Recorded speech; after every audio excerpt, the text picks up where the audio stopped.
2016 के बाद में अभी बताया कि उनका क्या होगा, उनको सेवानिवृत्ति के बाद में परिलाभ मिलेंगे नहीं मिलेंगे, उनको पेंशन नहीं मिलेगी।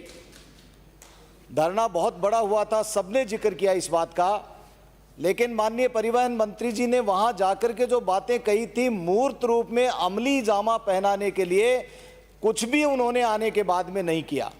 ट्रांसपोर्ट डिपार्टमेंट का बहुत बड़ा एक्सपीरियंस इनका है, लेकिन बावजूद इसके आज रोडवेज घाटे में चल रही है और बहुत बड़े घाटे में चल रही है।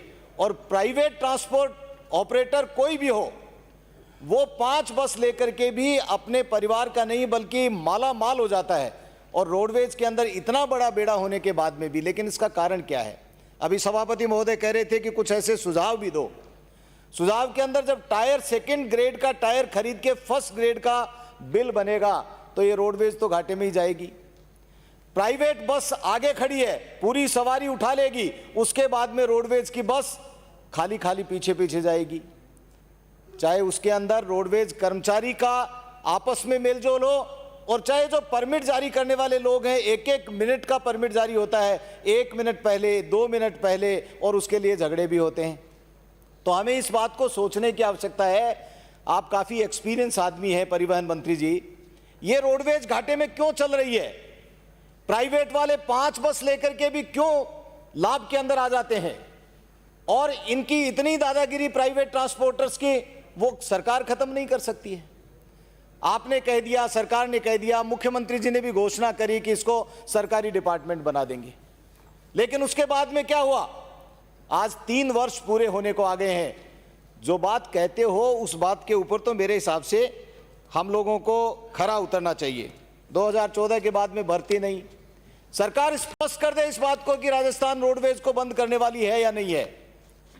जो संपत्तियां हैं राजस्थान रोडवेज के पास में, उन संपत्तियों के बारे में सरकार क्या निर्णय लेने वाली है? कहीं कहीं पर हमें सूचना मिलती है कि यह डिपो बेचा जा रहा है, तो बेच करके, यदि संपत्तियां बेच करके डिपार्टमेंट की हालत को सुधारना है तो उस तरह का कोई विधेयक लाओ। लेकिन ये छोटी छोटी बातें कि ये 5 रुपए से लेकर के इतना बढ़ा दिया जाएगा, उससे काम नहीं चलने वाला है। राजस्थान रोडवेज की यदि दशा सुधारना चाहते हो तो ये जो प्राइवेट ट्रांसपोर्टर्स हैं, ऑपरेटर्स हैं, इनके ऊपर लगाम लगानी पड़ेगी। वर्कशॉप आपके बहुत सारे हैं, एक गाड़ी बाहर जो 10,000 रुपए में ठीक हो सकती है, उसका बिल आपके यहां पर 80,000 रुपए आता है। ये हालात हैं। मैं तथ्य के साथ में बात कर रहा हूं माननीय मंत्री महोदय। मेरा निवेदन यही है कि ग्रामीण रूट के ऊपर बसें शुरू तो आप करोगे, आपकी भावना तो अच्छी है, सब विधायकों से भी मांगा, सबने दे भी दिया, लेकिन क्या आप कर पाओगे? नहीं कर पाओगे। मैं सदन में जिम्मेदारी के साथ में कह रहा हूं, आपके पास में जो रूट के ऊपर, जो सड़कों के ऊपर जो बसें चल रही हैं वर्तमान में, उनको चलाने के लिए पर्याप्त संसाधन नहीं है। आप नई बसों की तो बात ही कहां कर रहे हो। ऐसे हालात में मैं तो सिर्फ आपको वो धरने पर गए हुए बोल याद दिलाना चाहता हूं।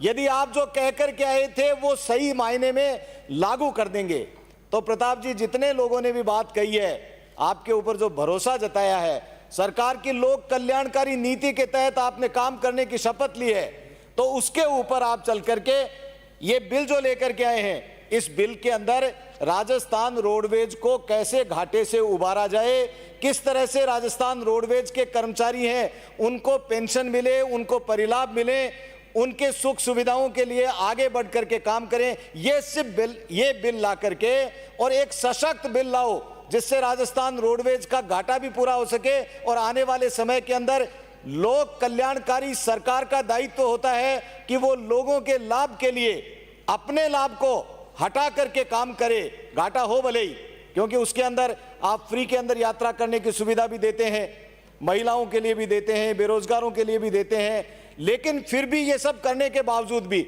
आप प्रॉफिट के अंदर भी आ सकते हैं और आप अपने कर्मचारियों का भला भी कर सकते हैं। यही बात कहते हुए आप जो ये बिल लेकर के आए हैं, इस बिल के अंदर और बहुत सारी बातों को जोड़कर एक सशक्त बिल लेकर के आओ, 6 महीने के लिए जनमत जानने के लिए परिचारित करो। यही बात कहते हुए मेरी वाणी को विराम देता हूं। धन्यवाद। जय हिंद, जय भारत।